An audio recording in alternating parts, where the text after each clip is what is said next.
پہلے یہ لے لیتے ہیں، بہن نے فرمایا کہ 2 سال تک منگنی چلی اور پھر کوئی ایک صاحب تھے، ان کے کوئی پیر و مرشد صاحب وغیرہ ہوں گے، انہوں نے کہا کہ یہ رشتہ آگے چل کے اچھا نہیں ہوگا، تو ایک شخص کے کہنے پہ انہوں نے وہ رشتہ ختم کر دیا۔ کیا حکم شرع ہوگا؟ دیکھیں، اس طریقے سے کہنا بالکل غلط ہوتا ہے کہ جی یہ رشتہ ٹھیک نہیں ہوگا۔ یہ استخاروں کی مسائل بھی ایسے ہی ہوتے ہیں، میں اسی لیے استخاروں کو منع کرتا ہوں۔ اگر کوئی مجھ سے پوچھتا ہے کہ جی مفتی صاحب رشتے کے لیے استخارہ کر لیں، تو میں منع کرتا ہوں۔ منع کرنے کی وجہ ہے، اگرچہ یہ نبی کریم صلی اللہ علیہ وسلم سے ثابت ہے، سرکار نے اجازت مرحمت فرمائی، لیکن فرق یہ ہے کہ وہ صحابہ کرام تھے، ہم عام لوگ ہیں۔ ان کے خواب شیطانی ایرر سے پاک و صاف تھے، اللہ نے ان کو محفوظ رکھا تھا۔ انہیں جو خواب نظر آتے تھے وہ یقیناً من جانب اللہ ہوں گے۔ ہمیں جو نظر آتے ہیں اس میں نفس و شیطان کا دخل، اس میں طبعی تقاضوں کا دخل، یہ کبھی کتے پیچھے بھاگ رہے ہیں، کبھی آسمان سے نیچے گر رہے ہیں، کبھی کیچڑ کے اندر گرے پڑے ہوئے ہیں، اس طرح کے ہمیں خواب نظر آتے ہیں۔ تو اس لیے یہ ضروری نہیں ہے کہ ہمیں جو خواب میں اشارہ نظر آ رہا ہے وہ ضرور اللہ تبارک و تعالیٰ کی طرف سے ہو۔ پہلی بات تو یہ۔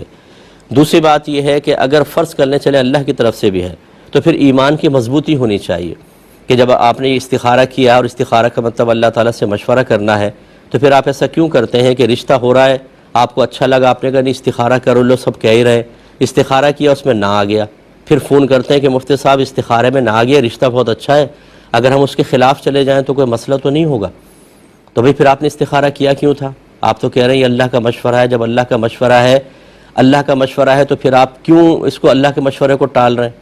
اچھا، پھر یہ بھی ایمان کی کمزوری کہ اگر چلے آپ نے کہا جی اللہ کا مشورہ ہے، ہم اس کے مطابق کر لیتے ہیں، ہاں آگے آپ نے رشتہ کر لیا، 4 دن بعد طلاق ہو گئی، آپ اللہ سے بدظن ہو جاتے ہیں کہ اللہ تعالیٰ تو نے کیسا اشارہ کیا تو 4 دن میں طلاق ہو گئی۔ اب آپ کو کیا پتہ ہے کہ جو ہاں کا اشارہ تھا یہ اللہ تبارک و تعالیٰ کی طرف سے جو اشارہ تھا یہ آپ کے حق میں بہتری تھی، اور یہ رشتہ ٹوٹنا ہی بہتر تھا، قسمت میں تھا ٹوٹ گیا، بہت اچھا، لیکن یہ چیزیں نہیں ہوتی، پھر کلمات کفر زبان سے نکلتے ہیں، اللہ کی بارگاہ میں شکوہ شکایت کرتے ہیں۔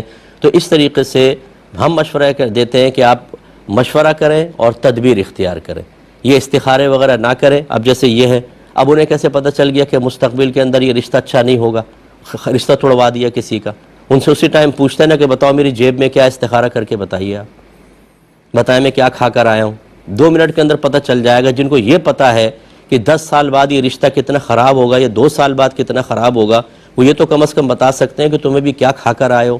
اس طرح اندازوں سے رشتے خراب کروانا کسی کے، یہ بالکل غلط ہوتا ہے۔ بہرحال ہم اس کی بالکل تائید نہیں کریں گے۔ آپ ہمارا مشورہ یہ ہے کہ مشورہ اور تدبیر کریں، استخاروں کی طرف نہ آئیں۔ ہر ایک اپنی اپنی بولی بولے گا، آپ 4 استخارے کروائیں، ایک ہی کام کے 4 آدمیوں سے کروائیں، ایک کچھ کہے گا، کچھ کہے گا، کچھ کہے گا، کچھ کہے گا۔ اور جو کر رہے ہوتے ہیں استخارے، یہ کبھی اپنی 2 کروڑ کی انویسٹمنٹ کے لیے کبھی استخارہ کر کے انویسٹمنٹ نہیں کریں گے۔ اپنی بیٹی اور بہن کا نکاح کرنا ہو کبھی استخارے کے اوپر نہیں کریں گے، ہمیشہ مشورہ تدبیر کریں گے۔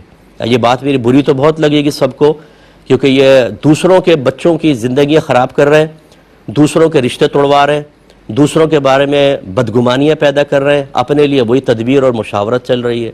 اس لیے ہم تو وہ بات کہیں گے جو اپنے لیے پسند کرتے ہیں وہ آپ کے لیے کریں گے۔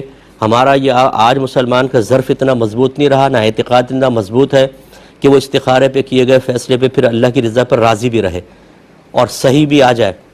اس لیے ہمارا مشورہ مانیں تو ایسے ہی کریں جیسے ہم نے آپ کو عرض کیا، اور جس نے یہ کیا ہے اس نے بالکل غلط کیا، خواہ مخواہ رشتہ توڑوا دیا اور وہ گناہگار ہوگا۔